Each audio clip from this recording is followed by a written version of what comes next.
साल 2025 में पाकिस्तान का सबसे ज्यादा मुतासिर सूबा खैबर पख्तूनख्वा एक बार फिर दहशतगर्दी के निशाने पे, जहां रोजाना की बुनियाद पर धमाके और हमले हो रहे हैं और सिक्योरिटी इदारों के जवान और अफसरान जामे शहादत नोश कर रहे हैं। इस ज़मन में DGISPR लेफ्टिनेंट जनरल अहमद शरीफ ने पेशावर में सहाफियों के साथ प्रेस कॉन्फ्रेंस करते हुए अदाद शुमार के साथ सारे हकायक कौम के सामने रखे। इस फौज के बच्चे, इन इंटेलिजेंस एजेंसीज के बच्चे, इस पुलिस के बच्चे, आपके बच्चे इन दहशतगर्दों के हाथों डेली जो उनसे अपनी जानें दे रहे हैं। कल भी दी, परसों भी दी, उससे पहले भी दी।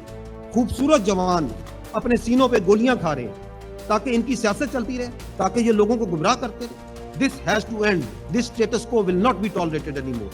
साल 2025 में खैबर पख्तूनख्वा में 10,115 इंटेलिजेंस बेस्ड ऑपरेशंस किए गए, जो कि रोजाना तकरीबन 40 ऑपरेशंस बनते हैं। इन ऑपरेशंस के दौरान 917 दहशतगर्दों को जहन्नम वासिल किया गया, जो कि औसतन 3.5 दहशतगर्द रोजाना की बुनियाद पर शामिल हैं। इन कार्रवाइयों के दौरान 516 कीमती जानों ने जामे शहादत नोश किया, जिनमें 311 पाक फौज के अफसरान और जवान, 73 पुलिस एहलकार, जबकि 132 आम शहरी शामिल हैं।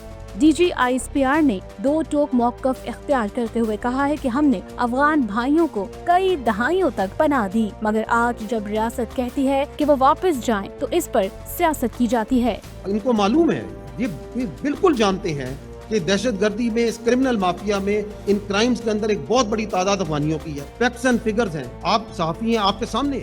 जब रियासत पाकिस्तान कहती है, कानून नाफिज करने वाले इदारे कहते हैं कि इनको आप वापस इनके मुल्क भेजें, तो आप कहते हैं कि नहीं, हमारे भाई हैं, हम इनको वापस नहीं भेजेंगे, क्योंकि वो आपके क्रिमिनल माफिया का हिस्सा है, क्योंकि आप उनको अपने सियासी मकासद के लिए इस्तेमाल करते हैं। तो हकीकत तो इनके सामने है। क्यों नहीं? बिकॉज उनकी ज़ात, उनके फवायद, उनकी सियासत आप सबकी जानो माल से उनको ज्यादा करो। क्या 2014 के नेशनल एक्शन प्लान के और 2021 के रिवाइज नेशनल एक्शन प्लान के फैसले गलत थे? हर फैसला रियासत की सिक्योरिटी पॉलिसी के तहत किया गया, जो कि बिल्कुल ठीक था। उन्होंने ये वाज़ेह किया कि खैबर पख्तूनख्वा और इसके दीगर इलाकों पर अफगान महाजिरीन की आड़ में दहशतगर्द अनासिर छिपे हुए हैं, जो पाकिस्तान में बदअमनी फैला रहे हैं, लिहाजा इनसे निपटना निहायत जरूरी है।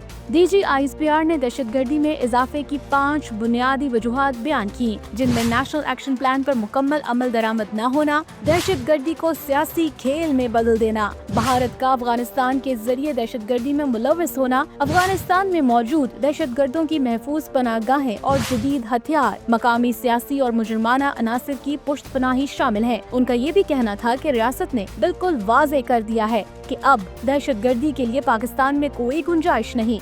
उन्होंने मजीद कहा है कि दहशतगर्दों का आखिरी सांस तक पीछा किया जाएगा और इनके सहूलतकारों समेत कोई भी शख्स ऐसे जो दहशतगर्दों से जुड़ा हुआ है अब पाकिस्तान में पनाह नहीं ले सकेगा। उन्होंने कहा है कि खैबर पख्तूनख्वा में जानबूझकर दहशतगर्दों और सहूलतकारों को जगह दी गई। आज ये बयानिया कहां से आ गया कि अफगान महाजिरीन को वापस नहीं भेजना? गवर्नेंस, मुजरमाना सियासी पुश्तपनाही का खुमियाजा खैबर पख्तूनख्वा के अवाम भुगत रहे हैं। गुज़िश्ता रोज काबुल में होने वाले स्ट्राइक्स इस बात का सबूत है कि पाकिस्तान दहशतगर्दों को इनके ठिकानों पर निशाना बनाएगा। उन्होंने ये भी वाज़ेह किया है कि हमारे जवान और अफसरान हमारा फख्र हैं और इस मुल्क के लिए बेहद कुर्बानियां दे चुके हैं। उनका कहना था कि खैबर पख्तूनख्वा में 14,535 ऑपरेशंस किए गए, जो कि तादाद के लिहाज से रोजाना के 40 बनते हैं। ये जंग अब सिर्फ बंदूक की नहीं, बयानिए की भी है। क्या हम एक बयानिए पर खड़े हैं? क्या सियासतदान, मीडिया और कौम एक सफ में है? अगर नहीं तो जान लें कि दुश्मन हमें उलझा रहा है,